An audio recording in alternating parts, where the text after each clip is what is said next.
Hello friends, welcome back to my channel. ಹೇಗಿದ್ದೀರಾ? ಎಲ್ಲ ಚೆನ್ನಾಗಿದ್ದೀರಾ ಅಂದ್ಕೊಂಡಿದ್ದೀನಿ. ನಾನು ಮೇರಿ. ಇವತ್ತಿನ ವಿಡಿಯೋ ಬಂದು ಸಣ್ಣ ಸಣ್ಣ ರಂಗೋಲಿಗಳನ್ನ ಮನೆ ಮುಂದೆ ದಿನಾಲು ಯಾವ ರೀತಿ ಬಿಡಿಸ್ಕೊಳ್ಳೋದು ಅಂತ ಹೇಳ್ಕೊಡ್ತಾ ಇದ್ದೀನಿ.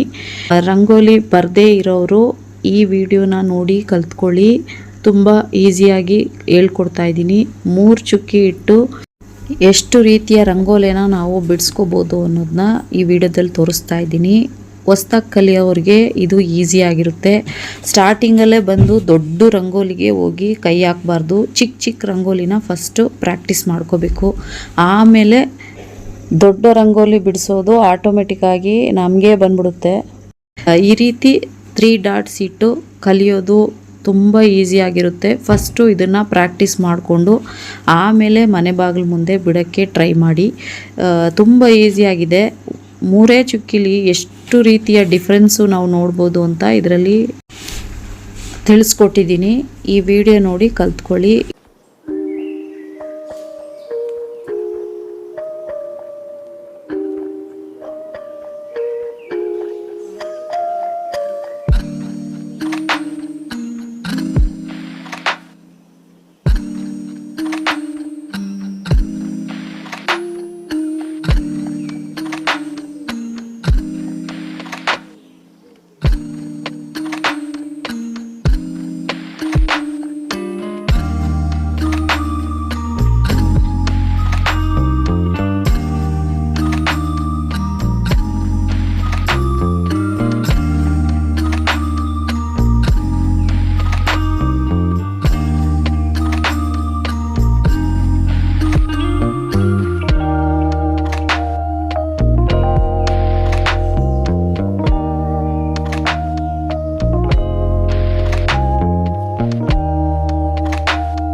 ತುಂಬ ಮನೆಗಳಲ್ಲಿ ಹೆಣ್ಮಕ್ಳು ಏನು ಮಾಡ್ತಾರೆ, ರಂಗೋಲಿ ಕಲ್ತಿಲ್ಲ ಅಂದ್ಬಿಟ್ಟು ಬರೋದಿಲ್ಲ ಅಂತ ಹಂಗೆ ಬಿಟ್ಬಿಡ್ತಾರೆ. ಆದರೆ ಪ್ರಾಕ್ಟೀಸೇ ಮಾಡೋದಿಲ್ಲ. ಮಾಡಿದ್ರೂ ಕೂಡ ಈ ಥರ ಡಿಸೈನಾಗಿ ಬಿಡ್ಸೋಕ್ಕೆ ಬರಲ್ಲ. ಸ್ಟ್ರೈಟಾಗೆ ಬಿಡಿಸ್ತಾರೆ. ಆಮೇಲೆ ಹಬ್ಬಗಳಲ್ಲಿ ಬಂದು ಎಲ್ಲರ ಮನೆ ಮುಂದೆ ಎಷ್ಟು ಚೆನ್ನಾಗಿ ಕಾಣಿಸ್ತಾ ಇರುತ್ತೆ, ರಂಗೋಲಿ ಹಾಕಿರ್ತಾರೆ. ಆಗ ನಮಗೂ ಆಸೆ ಆಗುತ್ತೆ ನಾವು ರಂಗೋಲಿ ಹಾಕಬೇಕು ಅಂತ. ಆದರೆ ಬರೋದಿಲ್ವಲ್ಲ, ಕಲ್ತಿಲ್ವಲ್ಲ ಅಂದ್ಬಿಟ್ಟು ಹಂಗೆ ಬಿಟ್ಬಿಡ್ತೀವಿ ಮನೆ ಮುಂದೆ. ಆವಾಗ ಏನು ಮಾಡ್ತೀವಿ, ಯಾರಿಗೆ ಬರುತ್ತೋ ಅವ್ರನ್ನ ಹೋಗಿ ಕರ್ಕೊಂಡು ಬರ್ತೀವಿ ಮನೆ ಮುಂದೆ, ಸ್ವಲ್ಪ ಬಿಟ್ಕೊಡಿ ರಂಗೋಲಿನ ಅಂತ. ಅವ್ರಿಗೆ ಏನೋ ಕೆಲಸ ಇಲ್ಲ ಫ್ರೀ ಆಗಿದ್ದೀವಿ ಅಂದರೆ ಬಿಟ್ಕೊಡ್ತಾರೆ. ಇಲ್ಲಾಂದರೆ ಅಯ್ಯೋ ಇವ್ರದ್ದೊಂದಪ್ಪ ಸುಮ್ಮನೆ ಅಂತ ಅವ್ರಿಗೆ ಬೇಜಾರಾಗುತ್ತೆ. ಇದರಿಂದ ನಾವೇನು ಮಾಡಬೇಕು, ನಾವೇನೇ ಚಿಕ್ಕದಾಗಿ ರಂಗೋಲಿ ಪ್ರಾಕ್ಟೀಸ್ ಮಾಡಿಕೊಂಡ್ರೆ ದೊಡ್ಡದಾಗಿ ಆಟೋಮೆಟಿಕ್ಕಾಗಿ ನಮಗೇನೆ ಬಿಡೋಕ್ಕೆ ಬರುತ್ತೆ. ಆಗ ನಾವು ಕೂಡ ನಮ್ಮ ಮನೆ ಮುಂದೆ ಯಾವಾಗ ಬೇಕಾಗ ಬಿಡಿಸ್ಕೋಬೋದು. ನಮ್ಮನೆ ಕೂಡ ತುಂಬ ಚೆನ್ನಾಗಿ ಕಾಣಿಸ್ತಾ ಇರುತ್ತೆ. ಇದರಿಂದ ಬೇರೆಯವ್ರಿಗೂ ತೊಂದರೆ ಕೂಡ ಆಗೋದಿಲ್ಲ.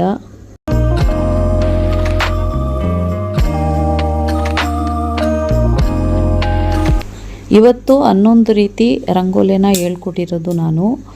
ಈ 3 ಚುಕ್ಕಿಲೇ ಇಷ್ಟೊಂದು ಬರುತ್ತೆ ಅಂದರೆ ಇನ್ನೂ 2 ಚುಕ್ಕಿ, 4 ಚುಕ್ಕಿ, 5 ಚುಕ್ಕಿಲೆಲ್ಲ ಇನ್ನೂ ಎಷ್ಟೊಂದು ಡಿಸೈನ್ ಮಾಡ್ಕೋಬೋದು ಅಂತ ನೀವೇ ತಿಳ್ಕೊಳ್ಳಿ.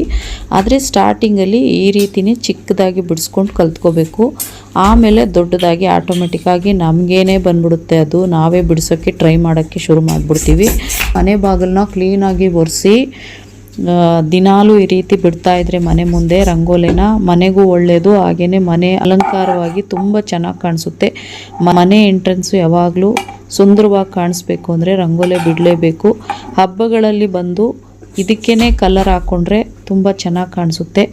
ನಮಗೆ ಚಿಕ್ಕ ರಂಗೋಲಿ ಬರುತ್ತಲ್ಲ, ದೊಡ್ಡ ರಂಗೋಲಿ ಬಿಡ್ಸೋಕ್ಕೆ ಬರಲ್ವಲ್ಲ ಅಂದರೆ ಇದೇ ಚುಕ್ಕಿನ ಸ್ವಲ್ಪ ದೂರ ಇಟ್ಟರೆ ಅದೇ ದೊಡ್ಡದಾಗಿ ಕಾಣಿಸುತ್ತೆ. ಇದೇ ಡಿಸೈನ್ ಬಿಟ್ಟರೆ ಇದ್ರ ಮೇಲೆ ಇನ್ನೂ ಅಗಲವಾಗಿ ಇನ್ನೂ ಎಷ್ಟು ಡಿಸೈನ್ ಬೇಕಾದರೂ ಮಾಡಿಕೊಂಡು ಇನ್ನೂ ದೊಡ್ಡದಾಗಿ ಮಾಡ್ಕೋಬೋದು.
ಫ್ರೆಂಡ್ಸ್, ಇದುವರೆಗೂ ಬಿಡಿಸಿರೋ ರಂಗೋಲಿಗಳೆಲ್ಲ ನಿಮಗೆ ಇಷ್ಟ ಆಯಿತಾ? ಇಷ್ಟ ಆಗಿದ್ರೆ ದಯವಿಟ್ಟು ಲೈಕ್ ಕೊಡೋದನ್ನ ಮರಿಬೇಡಿ.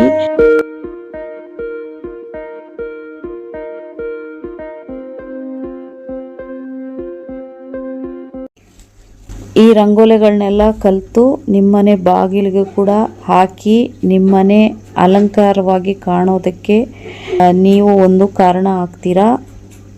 ಈ ವಿಡಿಯೋ ನಿಮಗೆ ಇಷ್ಟ ಆದರೆ ಲೈಕ್ ಮಾಡಿ, ಕಮೆಂಟ್ ಮಾಡಿ, ಶೇರ್ ಮಾಡಿ. ಪ್ಲೀಸ್ ಸಬ್ಸ್ಕ್ರೈಬ್ ಮಾಡ್ಕೊಳ್ಳಿ.